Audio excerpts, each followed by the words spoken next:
don't know why the president felt the need to tweet on this subject at all. You know, when you argue with a fool, you just prove there are two. 24 people die in these concentration camps that Trump has established on our border. And what they want to do is politicize it, warp it, turn it into a controversy about words instead of turning it into a controversy about why kids are dying on a border with U.S. I think that Democrats, like Congresswoman Ocasio-Cortez, have chosen to become what my son would call utter nutters. I mean, you think about it, and think about what the Congresswoman stands for. Washington is in a frenzy after Senator John Kennedy's scathing denunciation of AOC and her far-left friends. The senator from Louisiana didn't mince words when he criticized the DNC's woke brigade for acting. It's like they hate the nation they represent. What was his message? Leave America if you believe it to be so poisonous. It was audacious. It was cruel. It was also classic Kennedy. Hit the subscribe button and let's roll the tape. Frankly, I don't know why the president felt the need to tweet on this subject at all. You know, when you argue with a fool, you just prove there are two.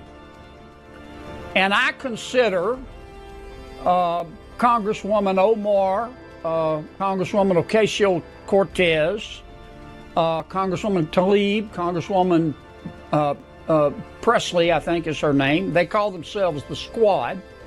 I consider them to be fools. They hate America. They think America was wicked in its origins, and it's even more wicked today.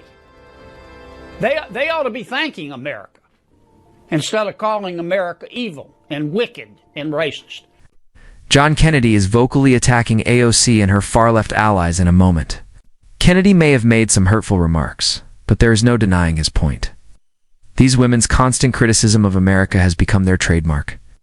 As if this nation hadn't given her a platform and a national spotlight, AOC previously asserted that women are hated in America. She recently stood motionless, while a protester draped a Palestinian flag over the American flag, giving a subtle hint to anti-American sentiment. She's not alone, though. Ilhan Omar trivialized a national tragedy by reducing the atrocities of September 11th to some people did something. Rashida Tlaib has refused to denounce Hamas while defending anti-Israel language on multiple occasions, even if it means demolishing the same organizations she vowed to support. Ayanna Pressley has advocated for the removal of systems she says have their roots in white supremacist ideology. Therefore, Senator Kennedy is not incorrect when he claims that people despise America. He is simply the only one who has the courage to say it aloud. His remarks sting, but what he says next would undoubtedly send AOC to the cleaners. But this is America, and they have the right to their opinion. But I don't like to see the president even dignify their point of view. Besides that, I think that the Squad, as they call themselves, they are destroying the Democratic Party. You know, when your opponent is screwing up, don't interrupt him. Let him go. I mean, just looking at this from a political standpoint, if I didn't know better, I would think the members of the Squad were GOP players. Senator John Kennedy is right on the money once more. The Democratic Party's defeat in the election last November was largely caused by AOC's prior remarks and her unrelenting far-left rhetoric. On social media, her remarks might seem ferocious, but in real life, they drive voters away. But she hasn't learned anything at all in spite of the criticism. She's still stepping on the gas pedal, making it feel like a slow-motion political car crash. Even worse, she is not alone herself. It appears that a rising segment of the Democratic Party is determined to destroy the House from within, further alienate moderate voters, and provide conservatives with more ammunition with each ludicrous remark. One would think that a string of political defeats would compel some reflection. However, they always double down.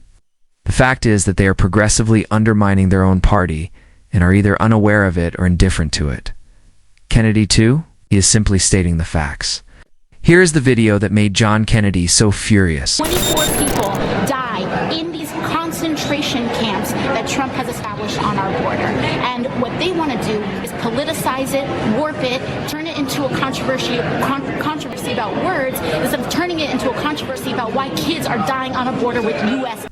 The true question that AOC consistently avoids answering is, why did these immigrants not enter the country through the authorized legal channels? The American people are entitled to an honest response to this reasonable query. She's not prepared for that conversation, though. Instead of confronting the awkward reality, she would prefer to portray everyone who inquires as callous or bigoted. Not to mention the growing problem of people trafficking at our borders, which she is deliberately ignoring.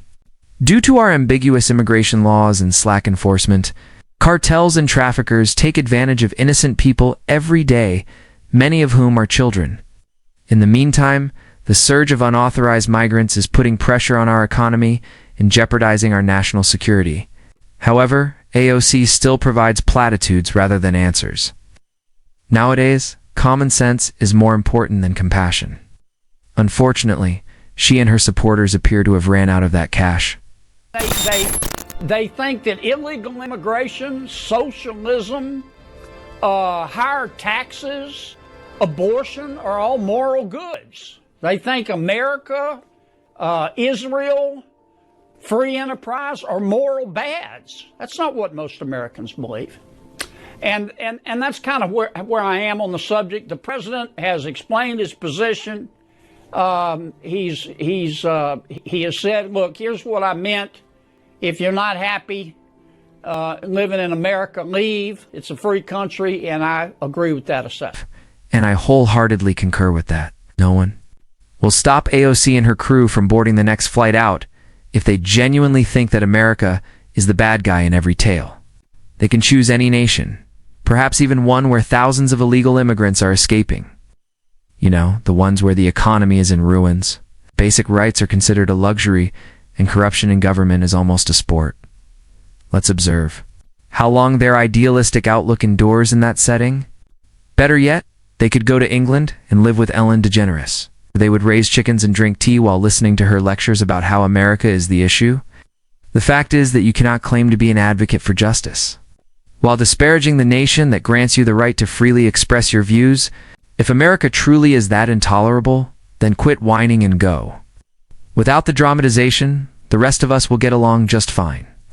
However, if you believe that the drama between AOC and Kennedy will end there, you should reconsider AOC's candidature for president in the 2028 election has recently been suggested by some Democrats. Kennedy's ruthless response to the notion is shown here. What comes to mind, what comes to the stomach when you think of AOC running for president of the United States of America? Well, let me address first your question about dark woke. I think the Democrats are trying to appear more manly. Just a thought, but they may want to consider first getting rid of their man purses and their organic broccoli. Dark woke, light woke, mellow yellow woke, it's still woke. And that's the Democrats' problem. Therefore, Senator John Kennedy targeted something even more significant, the Democratic Party's most recent rebranding. Dark woke, before he set AOC's hopes for presidency on fire. And he didn't only doubt it, believe me, he destroyed it. Kennedy's razor-sharp wit and distinctive Southern drawl made it clear. Woke is woke. Adding a new adjective doesn't make the harm go away or cover up the extremism that lies behind it. And I wholeheartedly concur. To be honest, the result is the same whether you refer to it as woke, dark woke, or ultra-mega justice warrior mode. It is an ideology that prioritizes division over unification, anger over reason, and emotions over facts. It suppresses dissent, polices ideas, and silences debate. The Democrats now believe they can simply rename it as if it were a failing consumer product. However, the poison within remains unchanged when the packaging is changed. Kennedy, as only he can, saw through the spin and called it out. Americans believe that Republicans aren't perfect, but they think the other side's crazy. They think that Democrats, like Congresswoman Ocasio-Cortez have chosen to become what my son would call utter nutters. I mean, you think about it, and think about what the Congresswoman stands for. If you're a Democrat in today's Democratic Party, you're not allowed to fire bad employees, to fire bad teachers. You're not allowed to cut wasteful spending. You're not allowed to deport illegal immigrants. You're not allowed to oppose MS-13. You're not allowed to like cops. You're not allowed to prosecute thieves who steal less than $950. Kennedy didn't mince words. He launched into a furious tirade, citing one ridiculous thing after another from the modern woke Democratic playbook.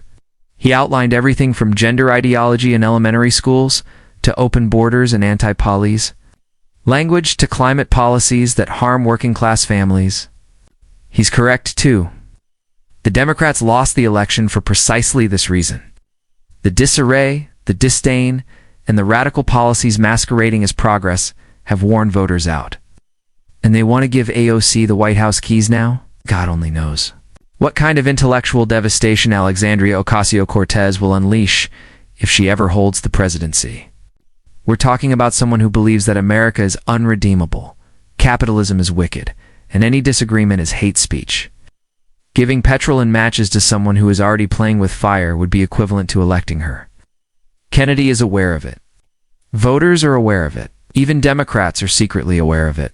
You are required to use certain pronouns and to believe that men can breastfeed. Now, I don't think I'm being unfair. This is what Democrats and Congresswoman Ocasio-Cortez now believe, and a charitable interpretation for this kind of behavior does not exist. And the American people look at it and they just want to jump out of a moving car. Unbelievably, many Americans who were still on the fence finally voted for Trump. It's not necessarily because they agreed with everything he said, but rather because the mayhem emanating from the left was simply unimaginable. Many Americans believed that the Democratic Party had turned away from common sense in favor of fringe activity, seen by policies like defunding the police and encouraging gender ideology in schools. The GOP, on the other hand, seemed more realistic and in tune with common issues, even in spite of its own internal turmoil. Voters were looking for solutions based on reality rather than dogma, stability, and realism. Trump's message struck a chord with people who felt excluded by elite coastal narratives, regardless of your opinion of him. He addressed the economy, border security, inflation, and crime in a straightforward manner, all issues that affect families on a daily basis. Although the GOP's message lacked polish, it seemed genuine, and that unadulterated genuineness was sufficient to influence voters seeking a dose of sanity in a time of political theater. In terms of the Congresswoman, look, I encourage her to run. I hope she does run. I understand. I listened to her speech. I understand her slogan is going to be "Change begins with a mustard seed," which I think is interesting. I guess if Governor Pritzker runs, his slogan will be "You can have a tummy and still be yummy." I don't know. I just think with the Congresswoman, if you scratch the surface, you get more surface. I don't think she has the intellectual firepower to run a campaign to be president. AOC's presidential aspirations were stoked by Senator John Kennedy, who then extinguished them with quintessential Southern charm. He smirked and urged her to seek for the presidency. Don't be duped, though. It was a sarcastic, backhanded challenge. Kennedy is well aware of what that would entail. Another catastrophe like to Kamala Harris.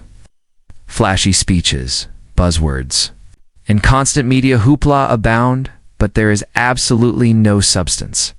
When he basically stated that AOC would be all flair and no strategy, he didn't mince words.